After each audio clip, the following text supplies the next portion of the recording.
Madam President, thank you very much for what was Muchas gracias por lo que fue un panorama extraordinario de la historia argentina y su comparación a la historia de Estados Unidos. Y ahora aprecio sumamente su disposición a aceptar preguntas. Sin anteojos no veo nada. Translate. Sí, sí, sí. All right. Let me just make sure, Deseo asegurarme que todo el mundo tenga auricular, quienes necesitan uno, para propósitos de traducción. anybody have an earphone? ¿Todos tienen sus auriculares? ¿Está bien? Bueno, todo el mundo en Georgetown habla español y Don't speak Spanish and English, right? entonces It doesn't matter. Let's start with questions. And I've promised the la otra presidenta de los estudiantes subgraduados en estudios latinoamericanos a hacer la primera pregunta. Señora, y yo les pido, por favor, introducirse y digamos un poco, no su historia personal, pero un poco de su historia, de dónde está en Georgetown o otro país, o otros países, no es un país todavía. Ya, por favor. Gracias.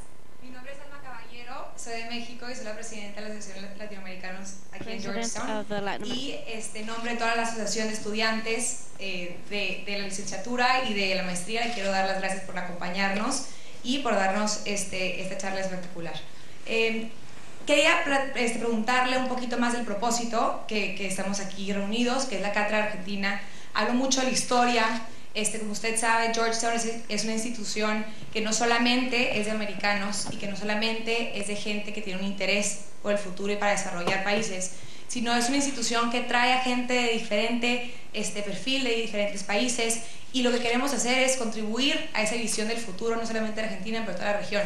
Entonces, ¿cómo los estudiantes aquí en Georgetown podemos colaborar con esta nueva idea? ¿Cómo nos podemos ayudar con esta visión que usted tiene para el futuro de Argentina? Y cómo esta cátedra va a contribuir a esa visión que usted tiene.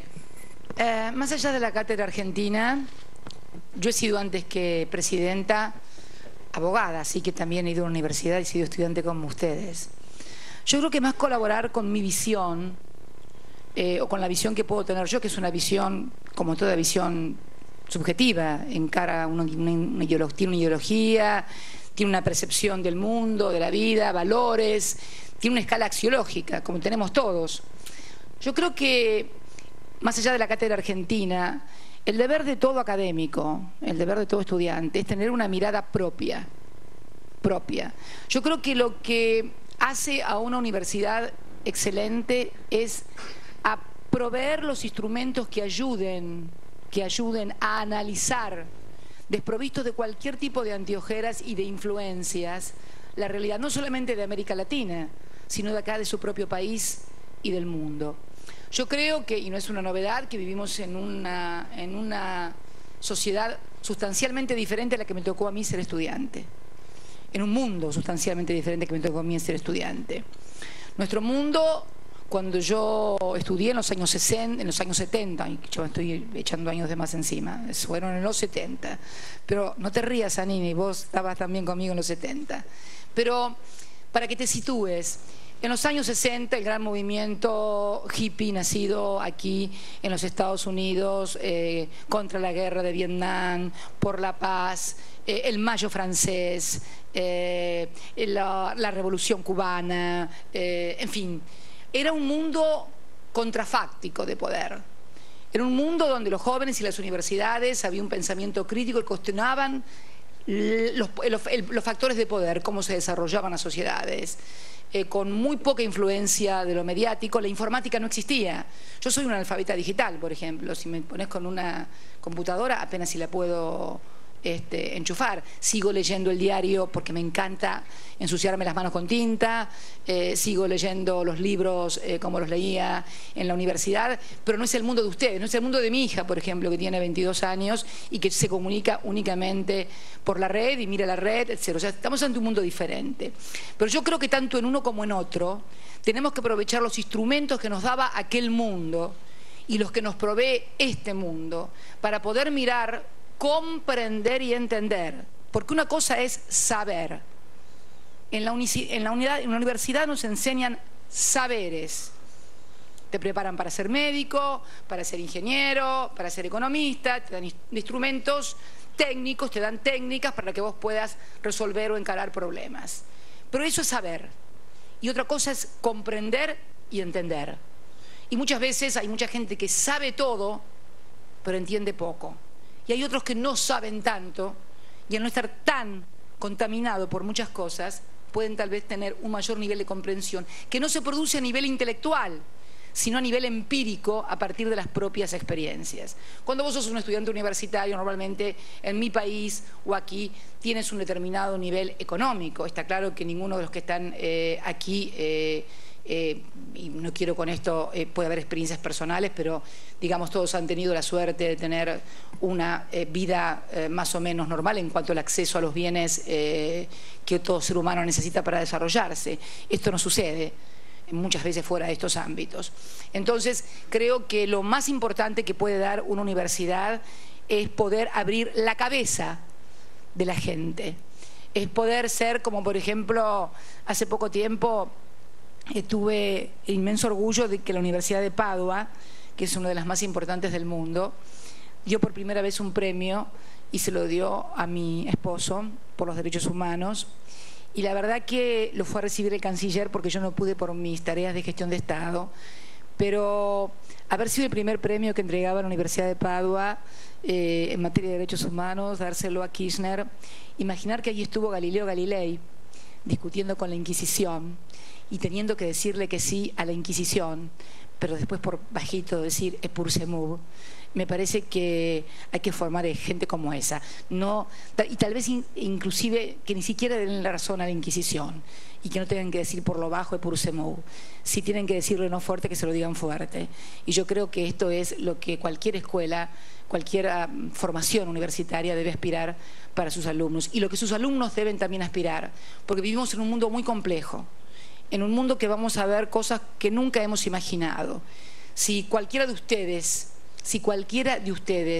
hubiera visto en una película en el año 2000 lo que pasó con las Torres Gemelas, yo hubiera dicho otra película de Yanquilandia, porque nunca lo hubiera creído.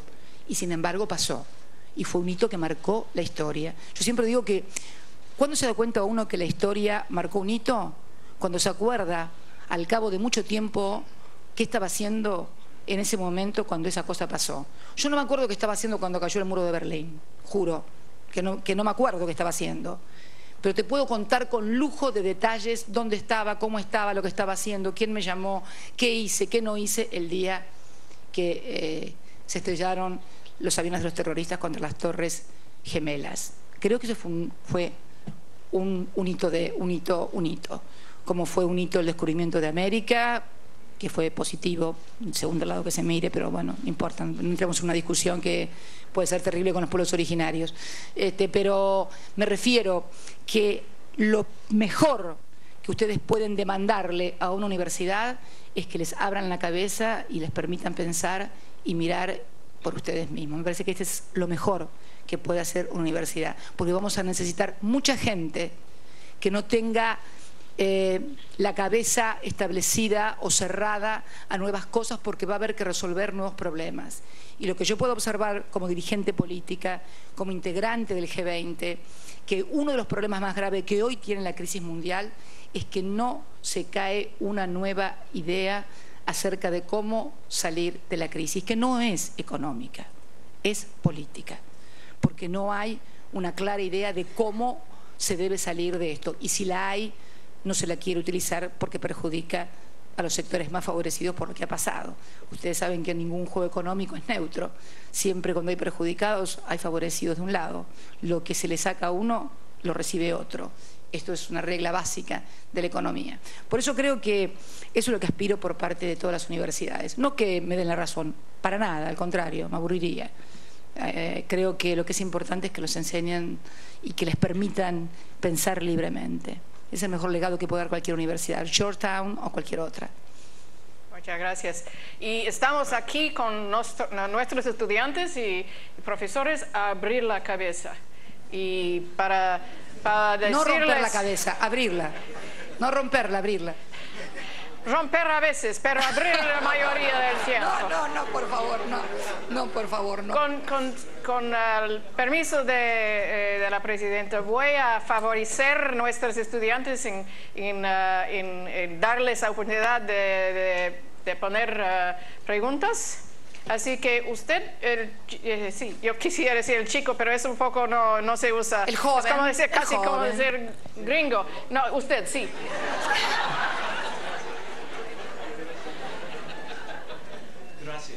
Gracias por venir, Presidenta. Mi nombre es... I am from Michigan. I am still learning my Spanish. It's better than my English. Excellent.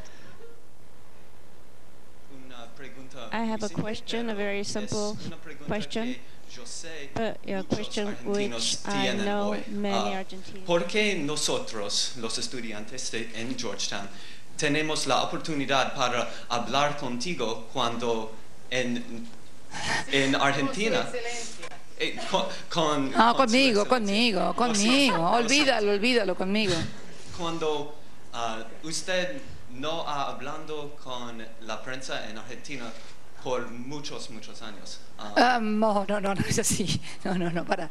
¿Esa es la pregunta? Sí. Bien. En realidad, hablo todos los días. Con la prensa hablo muchísimo. Cuando voy a actos, me entrevistan, me acceden al... Lo que sucede es que en Argentina no hablar con la prensa es no decir lo que ellos quieren escuchar. Entonces, me parece que hay una gran diferencia.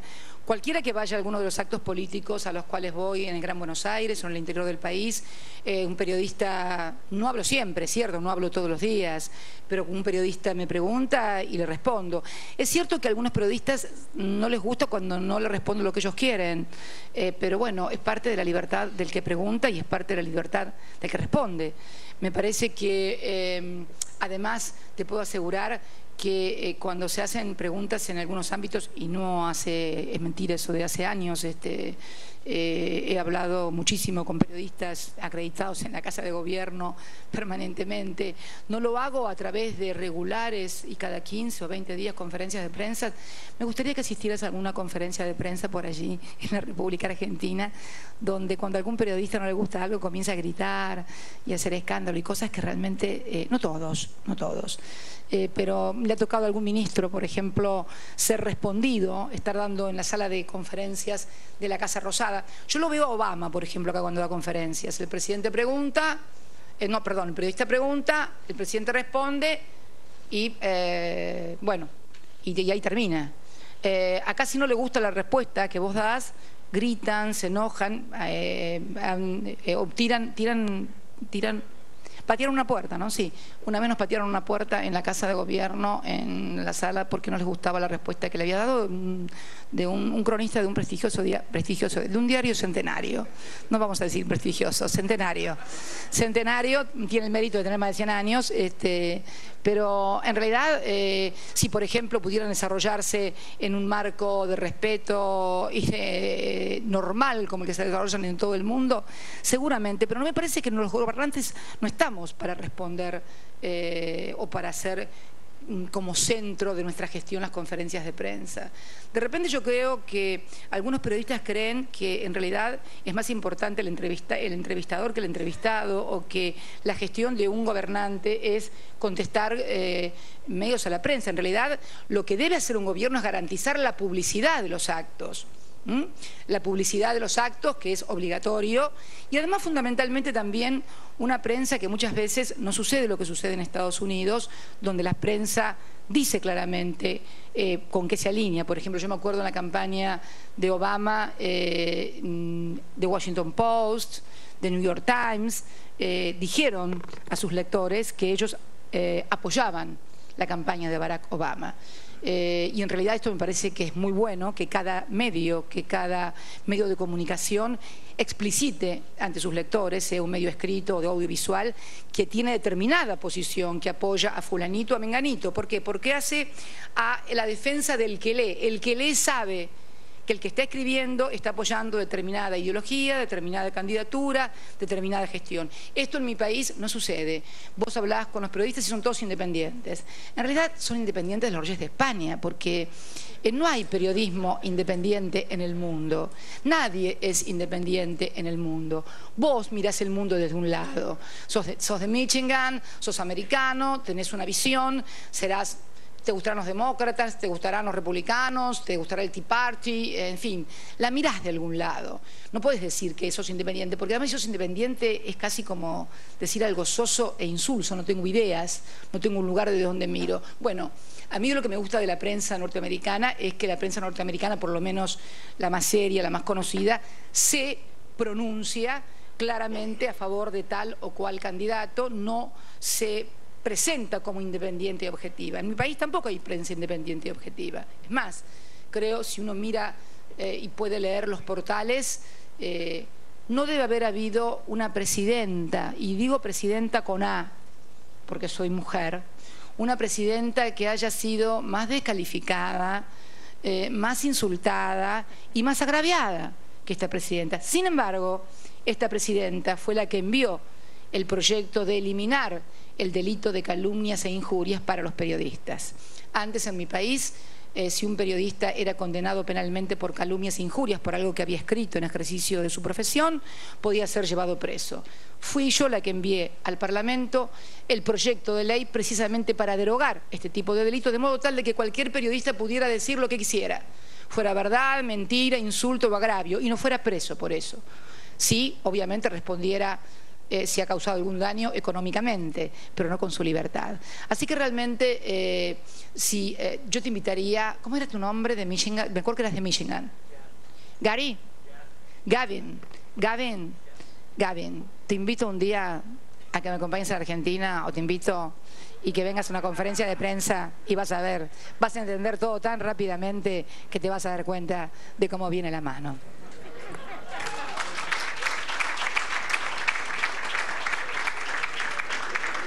Al centro, el señor con lentes. Sí, usted. Yo me llamo Chris Sullivan, soy de Austin, Texas. I'm from Austin, Texas.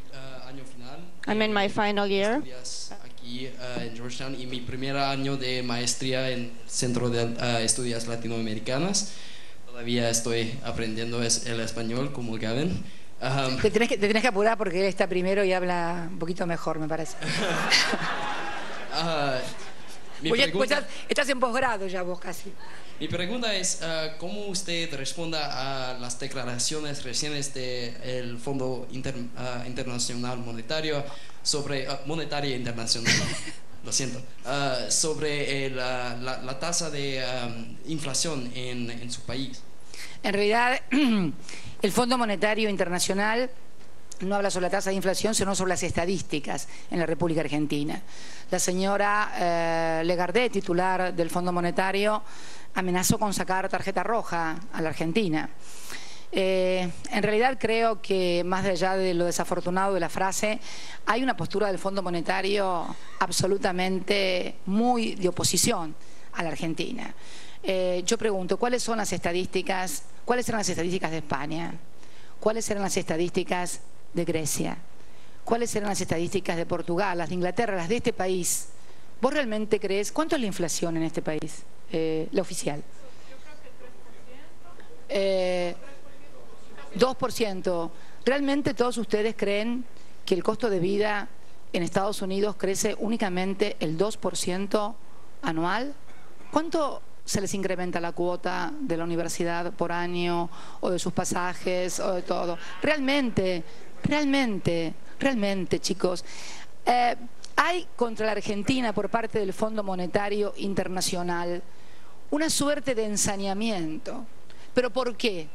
Porque somos el mal ejemplo, somos el mal alumno, somos los que dijimos que no a todas y cada una de las recetas que quisieron imponernos desde el año 2003, pero no desde el punto de vista ideológico. No tenemos nada contra el Fondo Monetario en términos ideológicos. Contra el Fondo Monetario Internacional tenemos el hecho de habernos llevado a la tragedia más terrible que tuvo la República Argentina, apoyando la convertibilidad y apoyando una política económica de endeudamiento, porque se ha convertido el Fondo Monetario Internacional, en lugar de ser lo que se pensó en el Tratado de Bretton Woods con respecto a la Segunda Guerra Mundial, que sea el gran regulador de la economía. Hay que leer atentamente el acta fundacional del Fondo Monetario Internacional y las obligaciones del Fondo Monetario Internacional. Si uno leyera las obligaciones que tiene el Fondo Monetario Internacional, pasaría a un costado a toda su actual dirección y o cambian la Carta Orgánica o cambian los directores, porque en realidad las dos cosas juntas no combinan. ¿Y por qué viene esto? Porque en realidad la Argentina es el mal ejemplo. ¿Cómo se le explica al mundo? Hoy, sobre todo al mundo de la eurozona, que tiene el mismo y exacto problema que tenía la Argentina, que era su deuda soberana, superando, pero con creces, su PBI. Y con un problema mucho peor, porque en la Argentina era el Estado el que tenía un gran nivel de endeudamiento, pero las familias, con las cuales se quedaron los ahorros, igualmente tenían parte de un problema que hay en la Argentina, que también es la economía en negro, pudieron sobreponerse. Pero el nivel de endeudamiento que hoy tienen, por ejemplo, cualquier familia española o cualquier familia de las que los países, es similar o igual al sector público, con lo cual, endeudado el sector público, con el sector financiero, sin posibilidades de inyectar fondos en la economía, endeudada las familias, sin posibilidades de consumo o lo que es peor aún, perdiendo el trabajo y por lo tanto no gastando. Está claro que la única salida que hay es reestructurar las deudas soberanas para permitir que parte de los que se quedaron con formidables cantidades de dinero que ni sabemos que existen siquiera, porque yo creo que son algunas solamente asientos contables y no otra cosa. Cuando uno habla que tal compañía vale 50.000 millones de dólares o que tal otra compró otra en 40.000 millones de dólares, ¿ustedes realmente creen que ese físico en dólares existe? No, de ninguna manera. Entonces, evidentemente, el Fondo Monetario Internacional nos ha tomado como el mal alumno y que por lo tanto debe ser castigado y multado. Porque yo me pregunto, ¿cómo miden las estadísticas aquí en Estados Unidos? Donde el déficit de cuenta corriente, la cuenta corriente de la Argentina, que es algo fundamental para saber la situación económica de un país, es positiva en 1.770 millones de dólares. ¿Vos sabés en cuánto es negativa la cuenta corriente de los Estados Unidos? No tenés idea. Si fuera cualquier otro país del mundo lo hubieran cerrado y clausurado. ¿Y sabés por qué no lo cierran y lo clausuran? Primero porque tienen moneda de emisión y de reserva. El 85% de las transacciones del mundo se hace en dólar. Y el 60% de las reservas de los bancos del mundo es en dólar. En cualquier otro país el déficit comercial, de cuenta corriente, fiscal, es el más alto del mundo. Sin embargo, no se le aplica a Estados Unidos una sola norma y una sola sanción. Lo mismo podría decirte respecto de Grecia. ¿Dónde están las estadísticas de Grecia? ¿Eran reales? ¿Se le hizo alguna observación a Grecia? ¿A España? ¿A Italia? ¿A Portugal? Entonces yo creo que hay atrás de todo esto no una cuestión de estadísticas, ni una cuestión económica, hay una cuestión profundamente política de castigar a aquellos que pueden constituir un mal ejemplo. Lo cual es una gran tontería, ¿o no? Si uno lo mira desde el ansia y la perspectiva de que la economía mundial se recupere, deberíamos ser observados, no para imitarnos, pero por lo menos para mirar qué es lo que hicieron ellos y otros países para poder crecer. Sobre todo porque fuimos las economías emergentes las que hemos sostenido el crecimiento de los últimos 10 años. La Argentina desde el año 2003 a la fecha ha tenido el crecimiento más importante de sus 200 años de historia, el más importante, medido como sea medido. La acumulación de reservas más importante de la que se tenga memoria, el desendeudamiento más importante y todo contraviniendo todas y cada una de las recomendaciones del fondo, a punto tal que decidimos cancelar también la deuda con el Fondo Monetario Internacional conjuntamente con Brasil, precisamente para no estar obligados a esperar sus recetas. Por eso digo que en realidad Madame Lagarde le han cometido algún full, como dijo algún argentino en Italia, algún penal en Grecia, y no los ha visto, porque me parece que acá el árbitro, allá en Argentina, cuando un árbitro está a favor de uno y en contra del otro, le decimos bombero, porque bombea a un equipo en contra del otro. Y ¿sabés qué siento? Y que sienten muchísimos países emergentes, que el Fondo Monetario Internacional es un árbitro a favor de los países más desarrollados, que fueron precisamente los que causaron la crisis y que ahora quieren, y en cierta manera están trasladándonos la crisis a los países emergentes. Esto es lo que pasa, esta es la verdad. Si diría otra cosa, mentiría, pero además porque uno puede verificarlo claramente. Es así. Aquí creemos en la diversidad. Yo creo que es tiempo para que una señorita haga una pregunta. Hay una señorita en camisa blanca.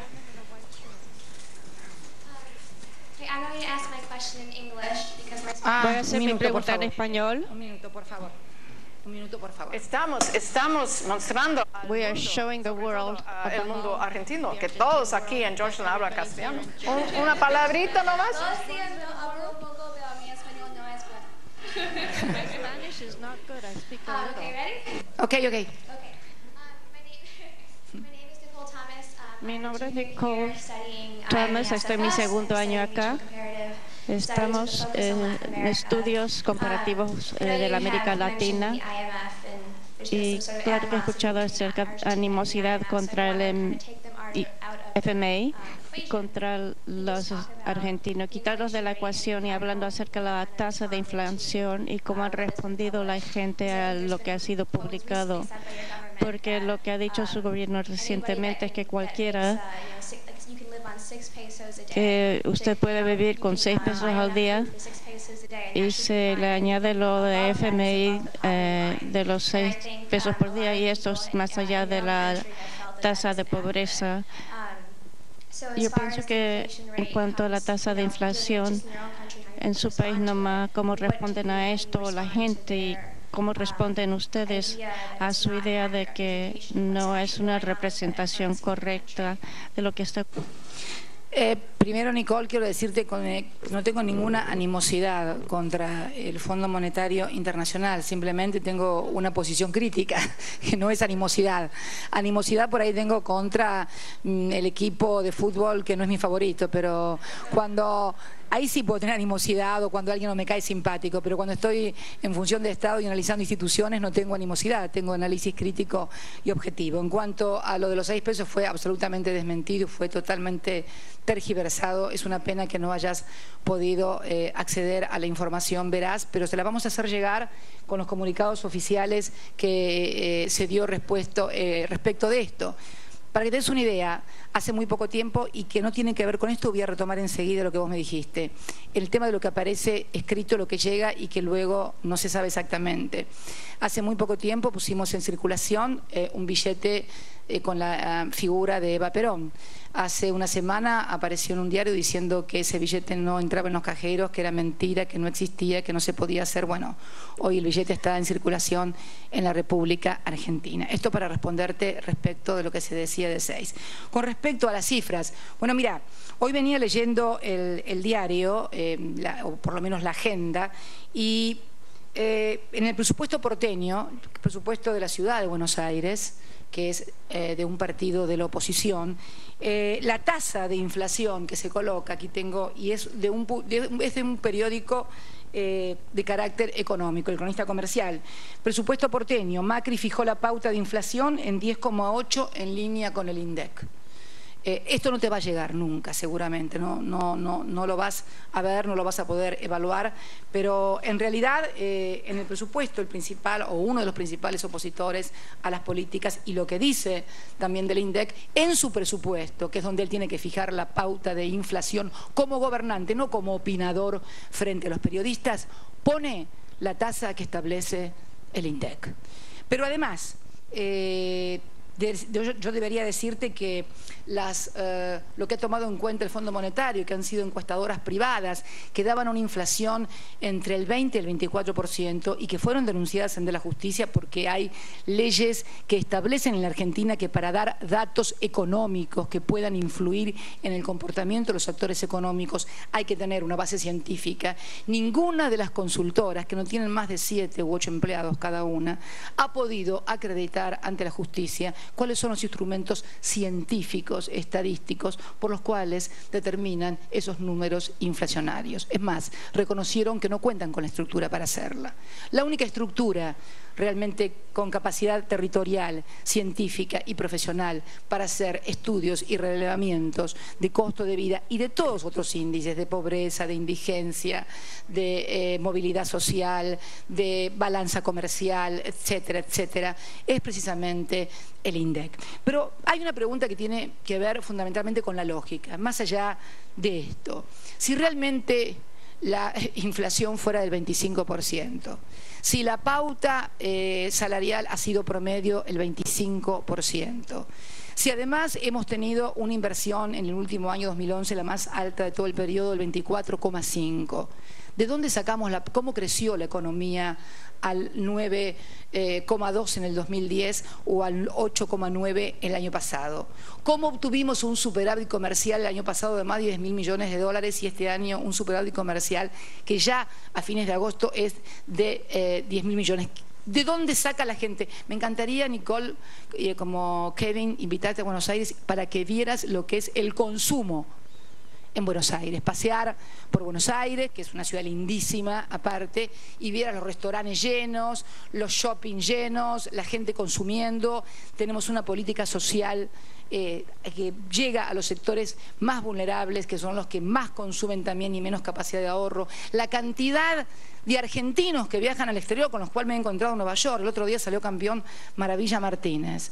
Lleno de argentinos Las Vegas, viéndolo a Maravilla Martínez. Si realmente los números fueran una inflación del 25 al 26%, el país estallaría por los aires. No podríamos haber pagado ninguno de los miles de millones de dólares que hemos pagado. No hubiéramos podido sostener el crecimiento de una economía como la que sostuvimos. Mucho menos hubiéramos logrado la incorporación de millones de excluidos que hoy están consumiendo y tienen o una asignación universal o un trabajo en una cooperativa o un trabajo registrado. Por eso es la realidad económica, la inconsistencia de los datos del crecimiento y de la realidad los que chocan con los índices que propone la oposición, que ha tomado el tema de la inflación como un tema político, no como un tema económico.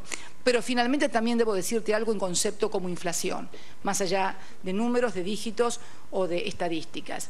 Este modelo económico, este proyecto político, a diferencia de lo que fue el modelo económico impuesto por el Consenso de Washington en los años 90, no tiene metas de inflación, tiene metas de crecimiento. ¿Cuál es la diferencia? No sé si habrá muchos estudiantes de economía. Es muy importante. Y es tal vez una de las claves por las cuales no podamos salir de la crisis actual. Hoy en la eurozona, y me toca participar en las reuniones como miembro del G20, hay un gran temor a inyectar expansión monetaria como ha hecho Estados Unidos. La expansión monetaria que ha hecho Estados Unidos, y me dicen que tiene un 2% de inflación, es chino, no existe. Han revoleado miles de millones de dólares a los bancos. Bien, no digo que esté mal, digo que había que rescatar a los bancos, digo que había que rescatar a la industria, pero la expansión monetaria mayor del mundo es la de Estados Unidos. Y me dicen que tiene una inflación del 2%. ¿Hay algún economista acá que me diga si esto es consistente? Esto es irreal. Evidentemente con semejante expansión monetaria, y no está mal que lo hagan. ¿Por qué? Porque Estados Unidos, que tiene en su ADN la crisis del 30, cree que el crecimiento es más importante que la inflación. Europa, en la señora Merkel y en Alemania, que tiene en su ADN el tema de la inflación, porque Alemania está convencida de que fue la inflación la que provocó la llegada de Hitler. Yo digo que no. No sé si se acuerdan los estudiantes que estudian historia que contaban que los alemanes llevaban para comprar pan el dinero en carretillas y que había gente que como no tenía papel para empapelar la casa lo empapelaba con la moneda alemana. ha quedado en el ADN de la historia alemana la convicción de que la inflación es la que provocó la llegada de Hitler. Erróneo. Lo que provocó la llegada de Hitler, uno de los peores totalitarismos que ha enfrentado la humanidad, fue el Tratado de Versalles, que fue el tratado después de la Primera Guerra Mundial, que impuso condiciones espantosas para la economía alemana, que finalmente culminaron con la República de Weimar y la inflación.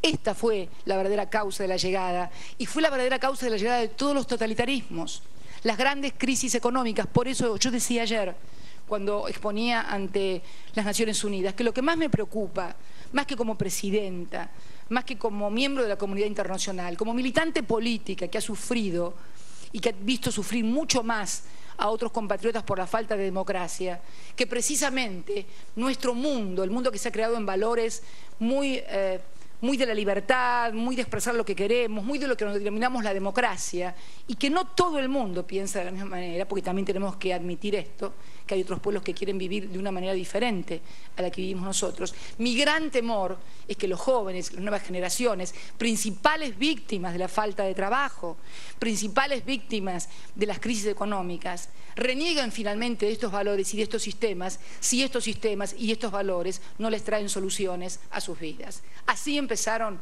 todos los totalitarismos que han tenido origen en la historia. Por eso digo, nuestro modelo no es un modelo de metas de inflación, es un modelo de metas de crecimiento. En donde hay un crecimiento muy alto, hay un cierto grado de inflación, pero no en absoluto las cifras inconsistentes y absurdas que algunos publican y que nadie puede explicar ni dar cuenta de ellas. La pregunta, el señor con una camisa medio rojo. Sí. No, el otro más allá. Hay no, dos. Esa es rayada. Esa ok, rayada. Dos preguntas. Esa rayada. ¿Cómo le va? El rayado. Mira que en mi país el rayado le dicen los locos, no, pero no tiene nada que ver. El rayado dicen. Primero uno y segundo el otro. ¿No puede tomar dos preguntas? Sí. Sí, ok. Sí. Buenas tardes, señora presidenta. Mi nombre es Paul Calix. ¿Tu nombre es cómo, perdón? Paul Calix, estudiante de posgrado de esta universidad en materia de estudios latinoamericanos. En primer lugar, quisiera agradecerle a esa cátedra tan informativa de la historia y de la actualidad de Argentina. ¿De dónde eres? ¿De dónde eres? De Florida, pero mis papás son de Haití. Ah, de Haití. Sí. De Haití. No, digo de Haití, perdón, discúlpame. Nosotros formamos parte de la MINUSTAH. Argentina es un país muy activo en la MINUSTAH. Discúlpame porque quiero, en honor a tu pueblo, en honor a tu origen. La MINUSTAH es, ustedes saben, una misión de paz de las Naciones Unidas que está en Haití.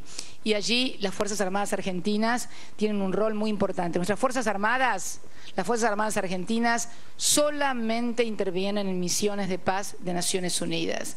Estamos, entre otros lugares, en Haití y en Chipre. Y en Haití estamos a cargo del hospital, realmente con muy buenos resultados.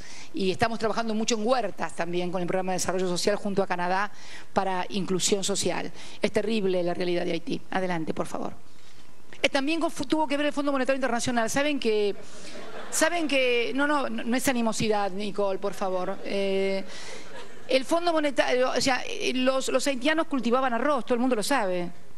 El Fondo Monetario recomendó que no se dedicaran a cultivar arroz, sino que se dedicaran a los servicios. Hoy no tienen ni servicios ni arroz, bueno, pero... Adelante. Muchas gracias, señora presidenta. Bueno, una pregunta a nivel regional. ¿Podría usted identificar los requisitos que se tienen que cumplir para que Paraguay se incorpore a la UNASUR? Ah, bien. Qué linda pregunta. Espera que va a la segunda. Eran dos preguntas. Vamos al segundo, no, sí. El otro segundo. Señor. UNASUR, Paraguay, está bien. De acuerdo.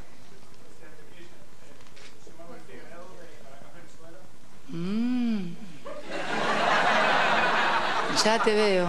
Bueno, usted habló un poco sobre los atentados hacia la democracia.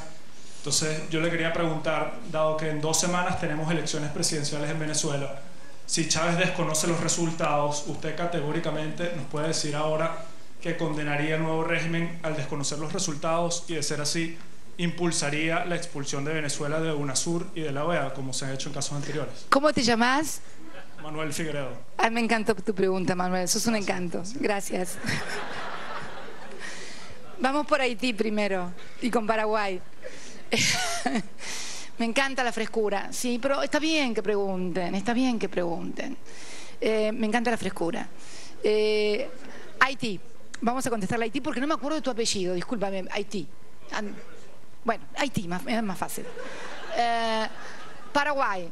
Paraguay se produjo un virtual golpe de Estado en el cual, en una parodia de juicio político, se destituyó al presidente Fernando Lugo. Esta no es una percepción de la presidenta Cristina Fernández de Kirchner, porque evidentemente sería una sola. Esta fue la percepción de todos los miembros de la UNASUR y especialmente de los miembros del Mercosur. Yo quiero empezar antes que la UNASUR con el Mercosur. ¿Por qué? Porque en realidad el Mercosur, Paraguay es miembro pleno del Mercosur y hay una cláusula, que es la cláusula de Ushuaia, que es la cláusula democrática, que fue hecha hace muchos años y establece que todo país en que no se respete las autoridades electas por voto popular, democrático y libre, o sea, democráticamente con acceso al poder, serán separadas mientras dure esta situación. Esta misma cláusula también la adoptó más tarde cuando se conformó la UNASUR, que es, digamos, un Mercosur mucho más ampliado porque lo integran todos los países de la América del Sur. Y todos coincidimos realmente en que había habido una interrupción institucional de carácter ilegal bajo la forma o la parodia de un juicio político. Y lo digo con conocimiento de causa porque tú sabes que, y si no lo sabes te lo cuento ahora, además de ser presidenta he sido legisladora y por lo tanto sé lo que es un juicio político. Me tocó a mí presidir la Comisión de Asuntos Constitucionales del Senado de la Nación cuando se le hizo juicio político a 2 miembros de la Suprema Corte de Justicia de la Nación. Y todo juicio implica lo que se denomina el debido proceso para los estudiantes de leyes. Estos son todas las garantías y derechos que debe reunir una persona que es acusada. Primero, saber de qué se le acusa, elemental. Segundo, darle el tiempo para responder. Luego, pruebas de un lado y del otro. Estos procesos normalmente de carácter institucional nunca demoran menos de 30 días, 2 meses. Yo no recuerdo, pero creo que el juicio de 2 miembros de la Corte llevó algo así como 60 días o 90 días. El juicio, entre comillas, de Fernando Lugo duró 24 horas. Evidentemente se violaron todas las normas del debido proceso, que es lo que garantiza la legitimidad de todo juicio político, sea a un gobernante o sea a cualquier ciudadano cuando se lo acusa. Así que en realidad esta fue una decisión que tomó la UNASUR, pero no tomó sanciones económicas, porque sabemos que las sanciones económicas no dañan a los gobernantes que violan las instituciones, las sanciones económicas dañan a los pueblos. Fueron sanciones únicamente de carácter político y así lo dejamos explicitado y hasta tanto y cuando se realice el proceso electoral, que yo creo que va a ser en el curso del próximo año, donde seguramente, y eso es lo que esperamos todos los miembros del Mercosur y de la UNASUR, esperamos que esto suceda. Y realmente cuando me tocó hacer la última intervención en la reunión de la UNASUR, ustedes se acuerdan que algo parecido, o mucho más grave en realidad, había pasado con la República de, ay por Dios, Alzheimer, Honduras. Sí, bueno, tengo casi 60 años, chicos, perdónenme, no tengo la rapidez de ustedes. Honduras, cuando el presidente fue tomado en pijamas, depositado luego en un país vecino, y hubo todo un tire y afloje entre distintos miembros. No reconocimos, por supuesto, el gobierno de Honduras. Luego, finalmente, y esto va un poquito para Manuel también, Manuel me dijiste, ¿no? A instancias del presidente Santos de Colombia y del presidente Chávez de Venezuela, se incorporó o se aceptó al presidente Porfirio Lobo, o mejor dicho, a Honduras, nuevamente en el marco de América Central y de las agrupaciones que nos unen. Fíjate vos, no fue una decisión, fue una decisión, ellos dos actuaron como intermediarios, se colocaron como intermediarios Santos y Chávez y lograron, y bueno, finalmente para tener la unidad del bloque, para conservar la homogeneidad del bloque. Muchos no estábamos de acuerdo, pero decidimos, para preservar precisamente esa unidad de la UNASUR, aceptar esto que fue hecho a instancia de Chávez, que había sido, por supuesto, uno de los que también se había opuesto junto con nosotros a lo que constituyó una institución terrible del entonces presidente.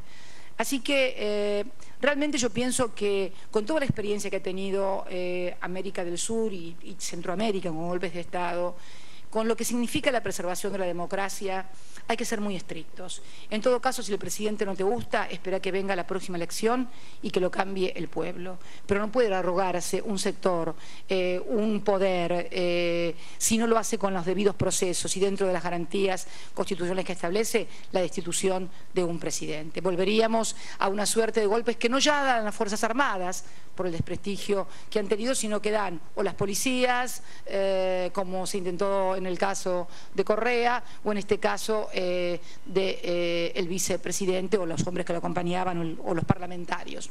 Si bien Lugo fue un gobierno, debo reconocerlo desde el principio, sin legisladores propios, fue una coalición que prácticamente no tenía legisladores, pero esto no obsta a que quienes no eran legisladores de su propia fuerza política pudieran respetar la Constitución, porque por sobre todos, sobre los opositores, oficialistas, presidentes, vicepresidentes, siempre debe primar lo que establece la Constitución. Y ahora vamos a la respuesta del amigo Miguel de Venezuela. Manuel, hermoso nombre, Manuel. Bueno, tú presupones que va a perder Chávez, así que me estás preguntando que qué va a hacer Chávez, o sea, hay una presuposición. Yo creo sinceramente que él ha respetado siempre. Es más, yo lo cargo mucho a Chávez, quien es mi amigo, lo reconozco, no, es de público y notorio. No debe haber presidente latinoamericano que haya pasado por más elecciones que Chávez. Creo que lleva del 2009 a la fecha 13 elecciones, no más, 13 elecciones. Esta creo que es la número. Vos, Manuel, que sos venezolano, te debes acordar. ¿Vos? No. Vos me parece que sos de la oposición y me parece que tenés todo el derecho a ser de la oposición, pero no tergiversar los hechos. Vamos por parte. 14 elecciones, vamos por parte, dijo Jack. 14 elecciones. No creo que nadie que sea antidemocrático, y cuando le tocó perder una elección, cuando perdió un plebiscito, creo, si mal no recuerdo, reconoció que había perdido ese plebiscito. Así que realmente creo que no hay ningún antecedente para afirmar que Chávez no va a reconocer un resultado electoral, cualquiera que fuera, porque ya le tocó perder y lo reconoció. Y en el 92, en realidad, el golpe de Estado se lo hicieron a él, Carmona, se eligió. 2002. Eso él habla del golpe del 92, cuando era con Andrés Pérez, cuando fue el Caracazo. En realidad fue el Caracazo. ¿Vos hablas del Caracazo? Sí, del Caracazo habla del Caracazo. Bueno, pero en definitiva, creo que fue el Caracazo cuando él participó y luego hubo un intento de derrocamiento de Andrés Pérez, que después de las elecciones que dijo que iba a hacer tal cosa, provocó una situación económica que provocó el Caracazo y cientos, o por lo menos mucha gente muerta, y terminó preso, además, ¿no? Pero el tema en realidad el que ha sufrido un golpe de Estado fue en el año 2002 Chávez, cuando desde la Cámara de Fede Cámara, Comercio, Carmona fue electo presidente por un grupo de no sabe qué, él fue encarcelado, y el único gobierno del mundo que reconoció al presidente Carmona como presidente de Venezuela fue el gobierno de los Estados Unidos. Hay el fondo, no podía ser ni de otro modo, no podría ser de otro, of course, el fondo y Estados Unidos. Así que en realidad yo creo sinceramente que más allá de las diferencias y de estilos, de visiones, yo muchas veces también discuto con Hugo y todos discutimos entre nosotros y tenemos diferentes concepciones porque somos diferentes además. Evidentemente la concepción, la forma que tiene de ser un argentino es muy diferente a la de un caribeño, y no quiere decir ni que el argentino sea mejor ni que el caribeño sea peor o viceversa, pero realmente poner en duda la concepción democrática del presidente Chávez después de 14 elecciones donde lo he reconocido cuando le ha tocado perder, no me parece justo, sobre todo cuando...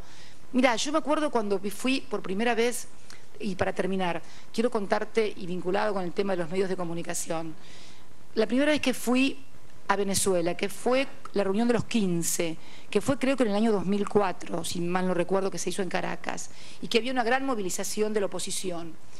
Y lo que me llamó la atención fue las cosas que decían los periódicos, los titulares del presidente. Después, cuando yo fui presidenta ya no me llamó tanto la atención, porque la verdad que me decían cosas peores a mí que a Chávez.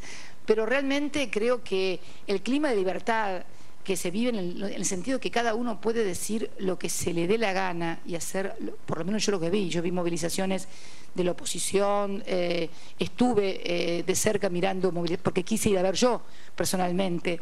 Y te digo más, yo estaba muy interesada en las misiones cubanas y me fui sola a un barrio que está arriba de Caracas. No permití que me acompañara personal de seguridad. Primero no me querían acompañar, pero me acompañó uno solo, porque quería conocer las famosas misiones cubanas de los médicos, y caí de zapatillas y vaqueros, me acuerdo, en una casa del barrio Katia de Caracas, que es un barrio muy popular allá arriba, barrio Katia. Y me dijeron ahí, porque no me quería llevar ni la custodia que tenía venezolana, ni la mía propia. Me las ingenié, me conseguí un señor que era taxista y que vivía en el barrio, y él me dijo, yo sé dónde vive un médico que misiona en Caracas. Y allí fui, y golpeamos una puerta, y bueno, dice, bueno, acá viene la señora, y me atiende una señora muy morocha, muy mulatona, y acá viene la señora presidenta de la Argentina, que quiere conocer cómo es la misión y quiere conocer al médico cubano. Me miró fijo, me cerró la puerta, un minuto dijo, me cerró la puerta. Al rato aparece otra persona y bueno, corrobora quién soy porque me reconoció, y pasé, al rato cayó el médico.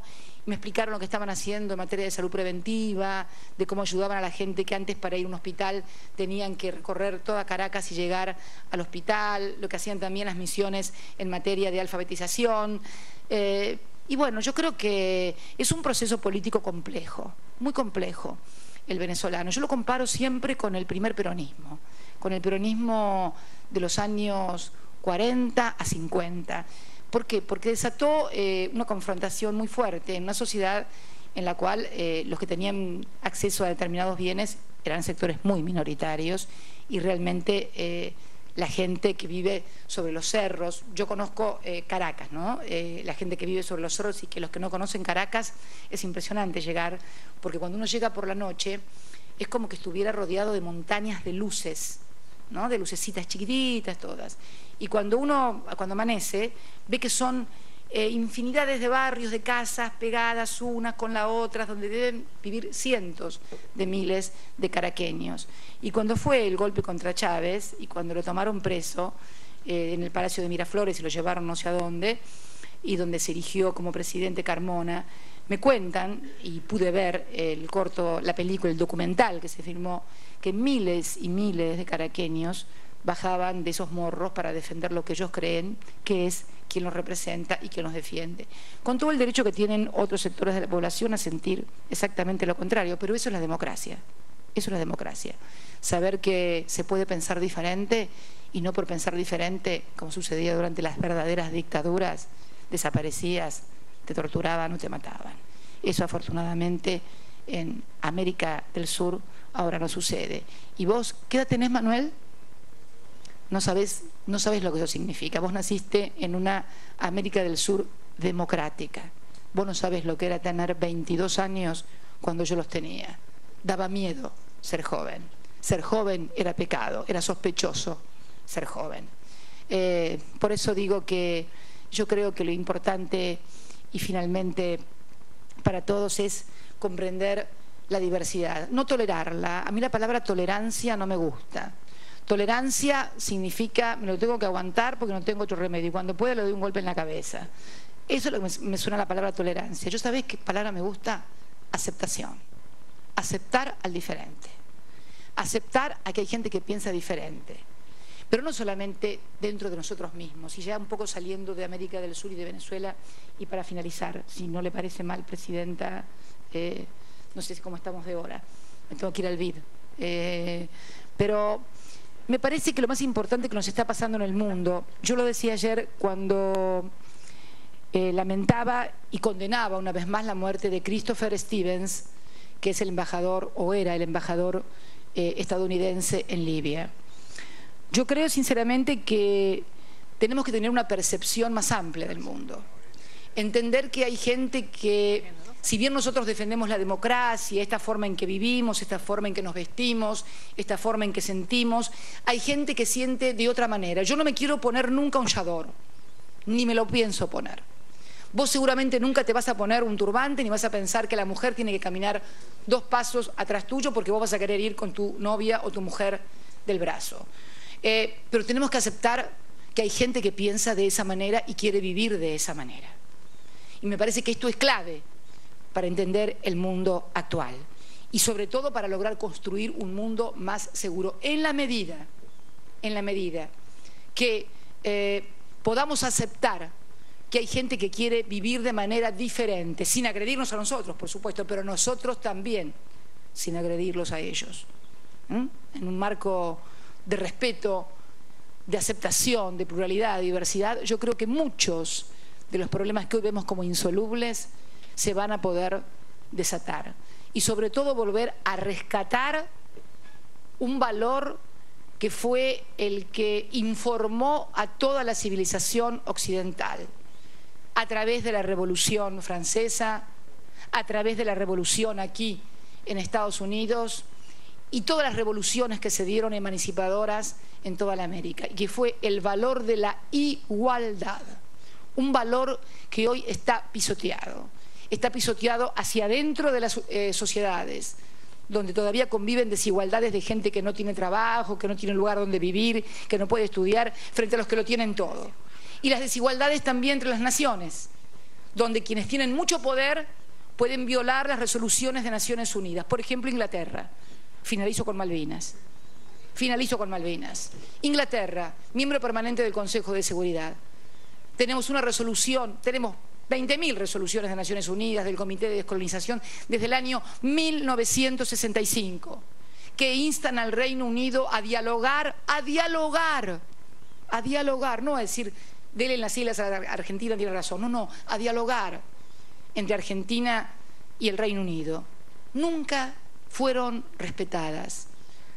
El año que viene se cumplen 180 años de la usurpación del Reino Unido de nuestras islas Malvinas, un reconocimiento unánime de la soberanía de toda la América y de gran parte del mundo, porque obviamente si se nos han votado la resolución en Naciones Unidas es porque entienden que hay una cuestión sobre la soberanía. No hemos logrado ni siquiera un diálogo. ¿Y cuál es la razón?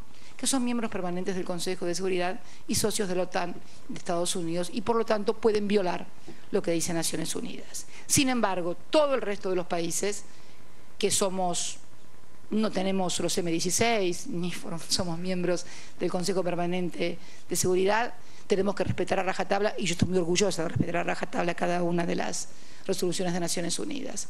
Allí tampoco hay igualdad. Mientras persista esta desigualdad social y global, vamos a estar lejos de las soluciones que estoy segura la mayoría de los habitantes de este planeta desea para vivir más tranquilo y seguro él y sus hijos, y poder venir, como están todos ustedes hoy, en esta magnífica tarde, ya tarde me parece, a Georgetown, a escuchar a una presidenta de la América del Sur. Muchas gracias y muy buenas tardes a todos.